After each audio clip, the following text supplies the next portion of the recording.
కొబ్బరి పీచుతోటి పొడవాటి గాజు గ్లాసులు, వాటర్ బాటిల్స్ క్లీన్ చేసుకునే బ్రష్ ఎలా తయారు చేయాలో చూద్దాం. కొబ్బరి పీచుని నీట్‌గా ఇలా విడదీసుకోవాలి. ఇప్పుడు ఆ కొబ్బరి పీచుకున్న పొట్టంతా కూడా రాలిపోయేటట్టుగా దువ్వెనతోటి ఒకసారి దువ్వండి. ఇలా కొబ్బరి పీచంతా కూడా ఇలా రెడీ చేసుకోవాలి.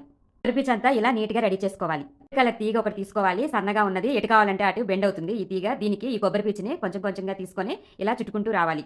ఈ తీగతోటి ఈ కొబ్బరి పీచంతా ఇలా చుట్టుకుంటూ రావాలి. మొత్తం చుట్టిన తర్వాత ఇలా ఉంటుంది. ఐరన్ కట్టుకున్న తీగలు ఉంటాయి కదండీ ఐరన్‌వి. అయి ఎటు కావాలంటే అటు బెండ్ అవుతాయి. ఆ తీగల్ని ఒక 3 తీగల్ని పొడవుగా తీసుకోవాలి. ఒక పెన్సిల్‌ని దానికి చుట్టేసి మిడిల్‌లో ఈ కొబ్బరి పీచుని పెట్టేసి టైట్‌గా చుట్టుకుంటూ రావాలి. మనం ఇందాకలా బైండింగ్ వైర్ పెట్టి చుట్టాం కాబట్టి ఈ పీస్ అనేది ఇంకా ఊడదు. చాలా స్ట్రాంగ్‌గా ఉంటుంది. చక్కగా ఇక్కడ నేను చూపిస్తున్న విధంగా ఇలా చుట్టుకుంటూ రావాలి. ఇప్పుడు అంతా సమానంగా చక్కగా సిజర్ నీట్‌గా కట్ చేసుకోవాలి. చూసారుగా ఫ్రెండ్స్ ఎంత బాగా రెడీ అయిపోయిందో. కొబ్బరి పీచుతోటి చక్కగా మంచి వాటర్ బాటిల్స్ క్లీన్ చేసుకునే బ్రష్ అయితే రెడీ అయిందండి. ఇప్పుడు ఆ వాటర్ బాటిల్స్, గాజు గ్లాసులు కడిగేటప్పుడు ఆ ఐరన్ ఊస్ అనేది తగలకుండా మనం పెన్సిల్ చుట్టిన గ్యాప్‌లో ఇట్లా స్పాంజిని కట్ చేసి సెట్ చేసుకోవాలి. సో అంతా రెడీ అయిపోయిన తర్వాత చూసారు కదా బాటిల్స్ అలాగే పొడవాటి గాజు గ్లాసులు క్లీన్